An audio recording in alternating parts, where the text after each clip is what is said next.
প্রিয় শিক্ষার্থীবৃন্দ, কেমন আছো সবাই? আশা করছি সবাই ভালো আছে। আজ বলার অপেক্ষা রাখে না যে আমরা প্রাণঘাতী কোভিড-19, ঘূর্ণিঝড় আমপান এবং নানা প্রতিকূল অবস্থার মধ্যে দিয়ে আমাদের জীবন অতিবাহিত করে চলেছি। এই প্রাণঘাতী করোনার কারণে হঠাৎ করেই আমাদের স্বাভাবিক জীবনের ছন্দপতন ঘটে গেছে। নিস্তব্ধতা বিরাজ করছে মাঠে ঘাটে, পথে প্রান্তরে। বিশ্বজুড়ে থমকে আছে স্বাভাবিক শ্রেণী কার্যক্রম, বন্ধ রয়েছে শিক্ষা প্রতিষ্ঠান। তারপরও অনলাইন শ্রেণী কার্যক্রমের আওতায় অত্যন্ত সীমিত আকারে নিবিড় তত্ত্বাবধানে সময়ে অসময়ে সব সময় সুপরামর্শ প্রদানের জন্য আমি প্রথমেই আন্তরিক অভিনন্দন ও কৃতজ্ঞতা জ্ঞাপন করছি আবু আব্বাস কলেজ প্রশাসনের সুযোগ্য অধ্যক্ষ জনাব আবুল কালাম আজাদ স্যারকে। প্রিয় শিক্ষার্থীবৃন্দ, আমি সবাইকে আমন্ত্রণ জানাচ্ছি আবু আব্বাস কলেজ কর্তৃক আয়োজিত অনলাইন শ্রেণী কার্যক্রমে। উপস্থাপনায় আছি আমি আমির সিরাজি, প্রভাষক, দর্শন বিভাগ, আবু আব্বাস কলেজ নেত্রকোনা। প্রিয় শিক্ষার্থীবৃন্দ, আজকে তোমাদের সামনে যে বিষয়টা শেয়ার করব, পাশ্চাত্য দর্শন ইতিহাস, অর্থাৎ সম্মান প্রথম বর্ষে পাশ্চাত্য দর্শনের ইতিহাস, প্রাচীন যুগ নিয়ে তোমাদের সামনে এসেছি। আমরা পাশ্চাত্য দর্শনের ইতিহাসের একেবারে গোড়া থেকে, মানে শুরু থেকেই শুরু করব। চলো, পাশ্চাত্য দর্শনের ইতিহাস, বিষয়কে 21 সম্মুখীন। পাশ্চাত্য দর্শন ইতিহাসের সর্বপ্রথম আসে গ্রিক দর্শন। আমরা গ্রিক দর্শন সম্পর্কে জানব। এরপরে যেমন পাশ্চাত্য দর্শনের প্রেক্ষাপট জানব, পাশ্চাত্য দর্শনের শ্রেণী বিভাগ জানব, পরে ধারাবাহিক অনুযায়ী আস্তে আস্তে সব কিছুই জানব। গ্রিক দর্শন, আমরা গ্রিক দর্শন সম্পর্কে জানব। গ্রিক দর্শনটা হচ্ছে হেলেনীয় সভ্যতা ও তার সাথে সংশ্লিষ্ট অ্যাথেন্স, আলেকজান্দ্রিয়া, রোম এবং এশিয়া মাইনরে বিকশিত বৌদ্ধিক আন্দোলনকে গ্রিক দর্শন বলে। অর্থাৎ গ্রিক দর্শন হচ্ছে এশিয়া মাইনরে রোম, অ্যাথেন্স, আলেকজান্দ্রিয়া, এদের বিকশিত যে বৌদ্ধিক আন্দোলনটা ছিল সেটা হচ্ছে গ্রিক দর্শন। এবার জানবো পাশ্চাত্য দর্শনের প্রেক্ষাপট। প্রিয় শিক্ষার্থীরা, পাশ্চাত্য দর্শন প্রেক্ষাপটের আগে গ্রিক দর্শন জেনেছি, আমরা দর্শন সম্পর্কে একটু সংক্ষিপ্ত আলোচনা করা প্রয়োজন। দর্শন শব্দের ইংরেজি শব্দ হচ্ছে ফিলোসফি।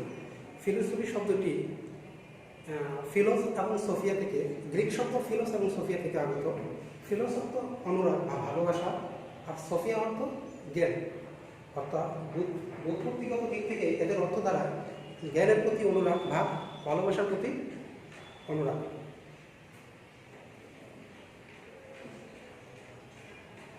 এরপরে পাশ্চাত্য দর্শনের প্রেক্ষাপট জানলাম। দর্শন জানলাম, গ্রিক দর্শন জানলাম, পাশ্চাত্য দর্শনের প্রেক্ষাপট জানলাম। প্রিয় শিক্ষার্থীরা, আমরা জানি মানুষ বুদ্ধিবৃত্তি সম্পন্ন প্রাণী বা জীব।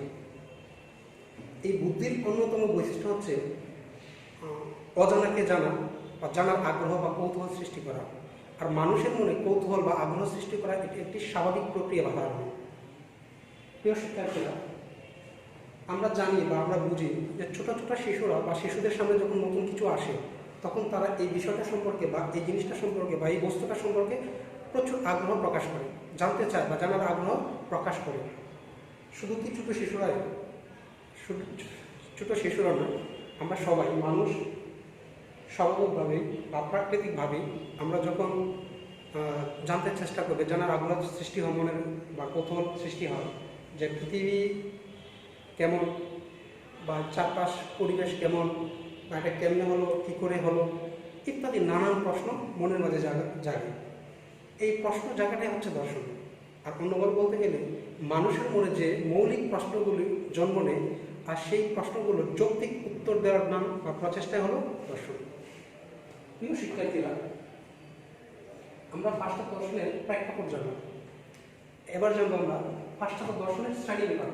আমরা পাশ্চাত্য দর্শনের ইতিহাস সম্পর্কে জানার আগে মনে হয় যে পাশ্চাত্য দর্শনের শ্রেণী বিভাগটা পড়লেই পাশ্চাত্য দর্শনের ইতিহাস বা প্রেক্ষাপট বা সার্বিক আলোচনা চলে আসবে। পাশ্চাত্য দর্শনের শ্রেণী বিভাগ, পাশ্চাত্য দর্শনকে প্রধানত 3 ভাগে ভাগ করা হয়: প্রাচীন যুগ, মধ্যযুগ, আধুনিক যুগ। প্রাচীন যুগের ব্যক্তিকাল ছিল খ্রিস্টপূর্ব 600 থেকে খ্রিস্টপূর্ব 400 খ্রিস্টপূর্ব 324 অব্দ পর্যন্ত। মধ্যযুগের ব্যক্তিকাল ছিল খ্রিস্টপূর্ব 354 অব্দ থেকে খ্রিস্টপূর্ব 1274 খ্রিস্টাব্দ পর্যন্ত। আর আধুনিক যুগের ব্যক্তিকাল ছিল 1595 থেকে 1804 পর্যন্ত। প্রিয় শিক্ষার্থীরা, আমরা পাশ্চাত্য দর্শনকে মূলত 3 ভাগে ভাগ করা হয়েছে, কিন্তু কাল অনুসারে পাশ্চাত্য দর্শনকে 4 ভাগে ভাগ করা হয়েছে: প্রাচীন যুগ, মধ্যযুগ, আধুনিক যুগ এবং সমকালীন যুগ। সমকালীন যুগ হচ্ছে 1804 থেকে চলমান পর্যন্ত। প্রিয় শিক্ষার্থীরা, এবার জানবো আমরা পাশ্চাত্য দর্শনের প্রাচীন যুগটি নিয়ে। এই প্রাচীন যুগকে আবার 3 ভাগে ভাগ করা হয়েছে: প্রাক সক্রেটিস যুগ, সক্রেটিস যুগ এবং অ্যারিস্টটলের পরবর্তী যুগ। প্রাক সক্রেটিস যুগের ব্যক্তিকাল ছিল খ্রিস্টপূর্ব 600 থেকে 324 অব্দ পর্যন্ত। সক্রেটিস যুগের ব্যক্তিকাল ছিল খ্রিস্টপূর্ব 324 অব্দ থেকে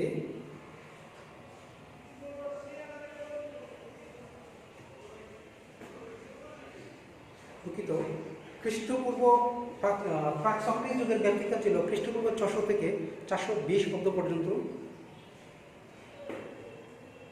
বা 430 অব্দ পর্যন্ত। আর সক্রেটিস যুগের ব্যক্তিকাল ছিল খ্রিস্টপূর্ব 430 থেকে 320 অব্দ পর্যন্ত। এবং অ্যারিস্টটলের পরবর্তী যুগের ব্যক্তিকাল ছিল 320 থেকে 529 খ্রিস্টাব্দ পর্যন্ত।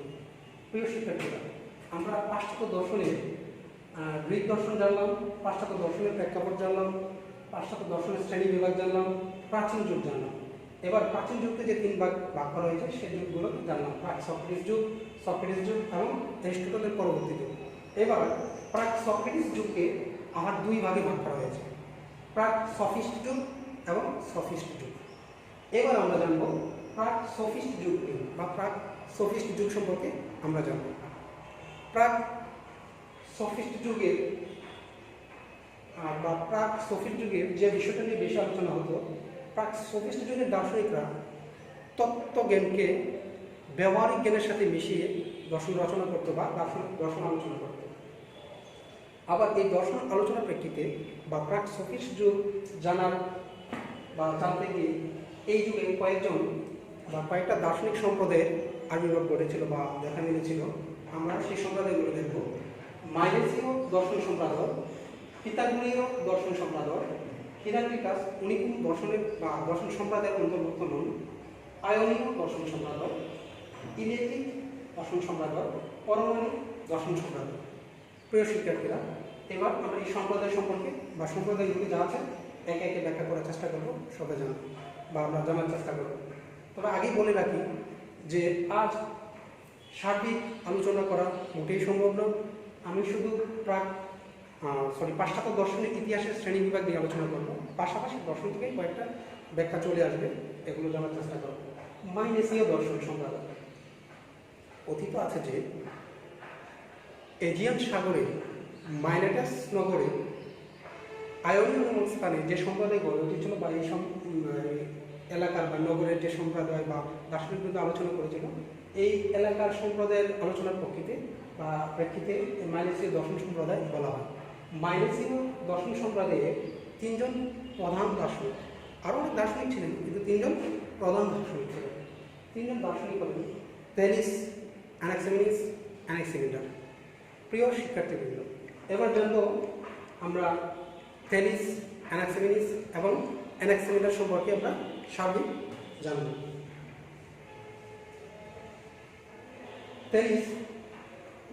থেলিসকে প্রাচীন গ্রিক দর্শনের জনক বলা হয় বা দর্শনের জনক বলা হয়। দর্শনের জনক কেন বলা হয় তার ব্যাখ্যা দিব। থেলিস খ্রিস্টপূর্ব 624 অব্দে জন্মগ্রহণ করেন বা তার জন্মমৃত ব্যক্তিকাল ছিল খ্রিস্টপূর্ব 624 অব্দ থেকে 546 অব্দ পর্যন্ত। থেলিস এজিয়ান সাগরের তীরবর্তী স্থানে মাইলেটাস নগরে আয়োনীয় নামক স্থানে জন্মগ্রহণ করেন, যা বর্তমান তুরস্কের অধীনে। থেলিস তার দার্শনিক রচনার ক্ষেত্রে বা দর্শন রচনার ক্ষেত্রে দর্শন, গণিতবিদ, অধিবিদ্যা, জ্যোতির্বিদ সকল বিষয়ে মোটামুটি অবদান রেখেছিলেন, যার অবদান কখনোই দর্শন সম্প্রদায় বা দার্শনিক জগতে বলে যাওয়ার মতো নয়, উনি অনেক গুরুত্বপূর্ণ অবদান রেখে গেছেন। তেলিস আমাদের মানুষের মনে যখন আজ থেকে 2500 বছর পূর্বে তিনি যখন দর্শন চর্চা রচনা শুরু করেছিলেন, আগেই বলেছিলাম যে আমাদের মানুষের মনে কৌতূহল বা জানার আগ্রহটা স্বাভাবিকভাবে চলে আসে। ঠিক সেরকম তেলিস যখন এজিয়ান সাগরে বা ম্যালেটাস নগরে বসে চিন্তা করতেছিলেন যে এই পৃথিবীটা কেন, কিভাবে হলো, আর কোথা থেকে আসলো, পৃথিবী কিসের উপর দাঁড়িয়ে, আবার পৃথিবী মাঝে মাঝে ক্যাবে উঠে গেল, সূর্য ঢাকা যায়, চন্দ্র ঢাকা যায়, কেন, কীভাবে, তিনি এক উত্তর খুঁজতে চেষ্টা করেন। এবং উত্তর খুঁজতে গিয়ে তিনি বলেন পানি হচ্ছে জগতের আদি সত্তা বা মূল সত্তা, অর্থাৎ পৃথিবীর সৃষ্টির মূল সত্তা হচ্ছে পানি। প্রশ্নটা বা উত্তরটা স্বাভাবিকভাবে শুনলে কেমন জানি হাস্যকর লাগাটাই স্বাভাবিক, কিন্তু আজ থেকে 2500 বছর পূর্বে গ্রিক দার্শনিক তেলিস যখন ব্যাখ্যা দিয়েছিলেন, ব্যাখ্যাটা ছিল এরকম। উনি সাগর পাড়ে বসে ভাবতেছিলেন যে পৃথিবীটা হয়তো বা সাগরের বুকে ভাসমান দ্বীপের মতো বা কাঠের টুকরা মতো, সাগরের বুক চিরে ভেসে উঠেছে। আবার এই সাগরে যখন ঢেউ হয়, ঢেউ যখন এই কাঠের টুকরা বা পৃথিবীতে লাগে তখন কম্পন হয়। তিনি জগতে আদি সত্তা বা মূল সত্তা পানিকে বলার কয়েকটি কারণ দাঁড় করিয়েছিলেন। তিনি বলেছিলেন যে অস্তিত্ব, পরিবর্তন, গতিশীলতা ও জীবন। তিনি বলেছিলেন যে পানির নিজস্ব অস্তিত্ব আছে, সে কারোর উপর নির্ভরশীল না, নিজের অস্তিত্ব বলেই তিনি পানিকে আদিসত্তা হিসেবে আখ্যা দিয়েছিলেন। আবার বলেছিলেন গতিশীলতা, পানি নিজস্ব গতিশীলতা আছে, পানি নিজস্ব গতিশীলতা বা গতি দিক থেকে প্রবাহমান, অতএব পানিকে তিনি আদিসত্তা হিসেবে বলেছিলেন। পরিবর্তন, তিনি পরিবর্তনের যে তিনটা ব্যাখ্যা দিয়েছিলেন, পানি 3 অবস্থায় পরিবর্তন হতে পারে: কঠিন, বায়বীয়, তরল। দেখা যায় যে বেশি শীতের বা বেশি শীত বা বেশি ঠান্ডাতে পানিটা বরফে পরিণত হয়, হালকা তাপে পানিটা পানিতে পরিণত হয়, তরলে পরিণত হয়, আবার একটু বেশি চাপে সেটা বাষ্পে পরিণত হয়।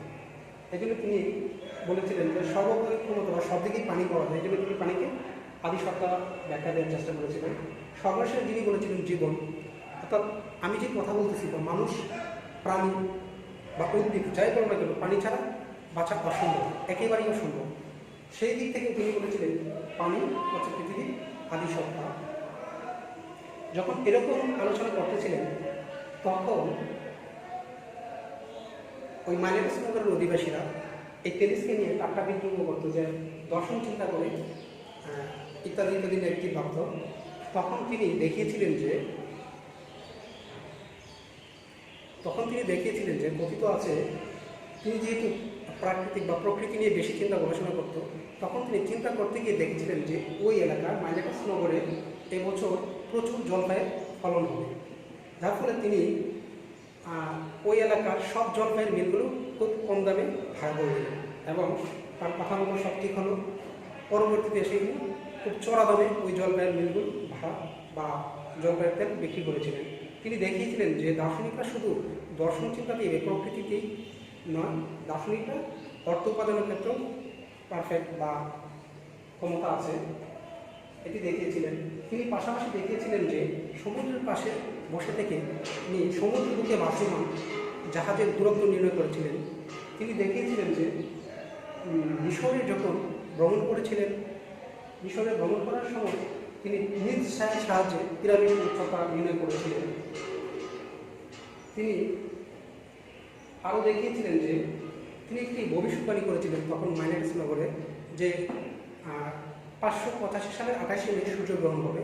পরবর্তীতে দেখা যায় যে ওনার এই ভবিষ্যৎবাণীটি সত্য বলে প্রতীয়মান হয়, যা ওনাকে জ্যোতির্বিদও বলা হয়, জ্যোতির্বিজ্ঞান বলা হয়। আরও কিছু কিছু তেলিসের বিষয় আছে যেটা না বললেই নয়।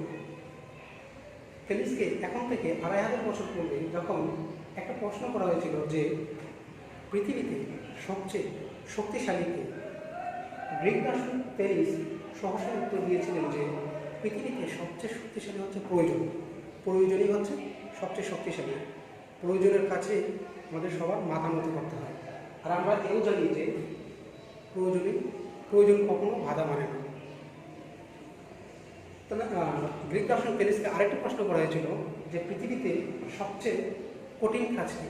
গ্রিক দার্শনিক তখন উত্তর দিয়েছিলেন পৃথিবীতে সবচেয়ে কঠিন কাজ হলো নিজেকে জানা, যা পরবর্তীতে আমরা সক্রেটিসের মাধ্যমে জেনেছি যে নওদা আইসেন, নিজেকে জানো বা নিজেকে আবিষ্কার করো। আবার পবিত্র কোরআন কারিমেও আছে মান আরাফা নাফসাহু ফাকাদ আরাফা রাব্বাহু। অতএব গ্রিক দার্শনিক থেলিস শুধু দর্শনের জনকই নয়, গ্রিক দার্শনিক থেলিস একেবারে দর্শনের জনক, জ্যোতির্বিদ্যার জনক, গণিতের জনক ইত্যাদি উনি খুব সফলতা দেখিয়েছিলেন। গ্রিক দার্শনিক থেলিস। এবার আমরা প্রাক সফিস্ট যুগের মাইলেসীয় দর্শন সম্প্রদায়ের সম্পর্কে জানলাম, গ্রিক দার্শনিক থেলিস সম্পর্কে জানলাম। গ্রিক দার্শনের মাইলেসীয় দর্শন সম্প্রদায়ের আরেকজন দার্শনিক আছে অ্যানাক্সিমেনিস। তিনি বলেছিলেন, অর্থাৎ তোমাদেরকে বলে রাখা ভালো যে গ্রিক দর্শনে বা পাশ্চাত্য দর্শন ইতিহাসে বা দর্শনের আলোচনাতে থেলিসের কোনো লিখিত দলিল দস্তাবেজ বা বইপত্র নেই। থেলিস সম্পর্কে আমরা যতটুকু জেনেছি থেলিসের পরবর্তী দার্শনিক বা অ্যারিস্টটলের কাছ থেকে বা এর পরবর্তী দার্শনিকদের কাছ থেকে ওনার সম্পর্কে যতটুকু জেনেছি বা পড়েছি। তো থেলিসের সময়ে তিনজন দার্শনিক একই এলাকার ছিলেন, যেমন থেলিস, অ্যানাক্সিমেনিস, অ্যানাক্সিমেন্ডার, তিনজনেই সমসাময়িক দার্শনিক ছিলেন। কিন্তু অ্যানাক্সিমেনিস আবার সমসাময়িক দার্শনিক বটে, কিন্তু থেলিসের মতবাদ বা থেলিসের যে তত্ত্ব দিয়েছিলেন যে জগতের আদি সত্তা হলো পানি, অ্যানাক্সিমেনিস সেই তত্ত্ব থেকে বেরিয়ে তিনি বলেছিলেন জগতের আদি সত্তা পানি কখনোই হতে পারে না, জগতের আদি সত্তা হলো বায়ু। কেননা বায়ু দুটি অবস্থায় অবস্থান করে, একটা হচ্ছে ঘনীভবন, একটা হচ্ছে তনুভবন। ঘনীভবন বায়ু মেঘে রূপান্তর হয়, মেঘ থেকে জলকণা, জলকণা থেকে মাটি, মাটি থেকে পাতলে রূপান্তরিত হয়। আবার তনুভবনটা হচ্ছে অগ্নিতে রূপান্তর হয়, অর্থাৎ বায়ু অগ্নিতে রূপান্তর হয়। যার জন্য অ্যানাক্সিমেনিস বলেছিলেন যে জগতের আদি সত্তা হলো বায়ু। আমরা জানলাম মাইলেসীয় দর্শন সম্প্রদায়ের থেলিস, অ্যানাক্সিমেনিস সম্পর্কে। এবার জানবো অ্যানাক্সিমেন্ডার, যার কথা না বললেই নয়। তিনি ছিলেন মাইলেসীয় সম্প্রদায়ের বা গ্রিক দর্শনের সবচেয়ে প্রাচীন প্রধান তিনজন দার্শনিকের শেষ দার্শনিক অ্যানাক্সিমেন্ডার। অ্যানাক্সিমেন্ডার তিনি বলেছিলেন যে তিনিও থেলিস, অ্যানাক্সিমেনাস এদের সমসাময়িক দার্শনিক ছিলেন, কিন্তু মতের দিক থেকে তিনিও ভিন্নতা অবলম্বন করেছিলেন। তিনি বলেছিলেন জড় পদার্থ কী করে আদি সত্তা হয়, জড় পদার্থ কী করে পৃথিবীর আদি সত্তা হয়, কেননা সে নিজেই পৃথিবীর সৃষ্ট, সে কী করে আরেকজন সৃষ্টি করবে। তিনি এই জড়তত্ত্ব থেকে বের হয়ে বা এই মতবাদ থেকে বের হয়ে তিনি বলেছিলেন জগতের অসীমত্তা বা সর্বব্যাপককে তিনি জগতের আদি সত্তা হিসেবে চিহ্নিত করেছিলেন বা আখ্যায়িত করেছিলেন। তার মধ্যে জগতের আদি সত্তা ছিল অসীমত্ব। মাইলেসীয় সম্প্রদায়ের তিনজন দার্শনিক সম্পর্কে জানলাম। এবার জানবো আমরা পিথাগোরীয় দর্শন সম্প্রদায়। পিথাগোরীয় দর্শন সম্প্রদায় পিথাগোরাস খ্রিস্টপূর্ব 570 অব্দে থেকে খ্রিস্টপূর্ব 495 অব্দে তার জীবন মৃত্যু ব্যক্তিকাল।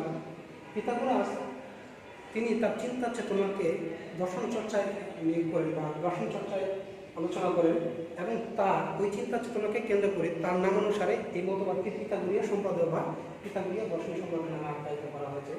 এই পিথাগোরাস তিনি শুধু দার্শনিক ছিলেন না, তিনি ছিলেন একাধারে দার্শনিক ছিলেন না, তিনি ছিলেন সমাজকারক, সমাজ গবেষণা এবং ইত্যাদি ইত্যাদি। পিথাগোরাস তিনি এই সকল সংস্কার বা সকল কিছুকে নিয়ে, ধর্মতত্ত্বকে নিয়ে তিনি দর্শন চর্চা শুরু করেছিলেন। তিনি প্রথম জড়বাদী তত্ত্ব থেকে বেরিয়ে তিনি সংখ্যাকে জগতের আদি সত্তা হিসেবে মেনে নিয়েছিলেন, এবং তিনি বলেছিলেন বা তার একটা উক্তি আছে যে এরকম যে সংখ্যা হলো বস্তু এবং বস্তু হলো সংখ্যা। অতএব তিনি বলেছিলেন বা বোঝাতে চাচ্ছেন সংখ্যাই হলো জগতের আদি সত্তা।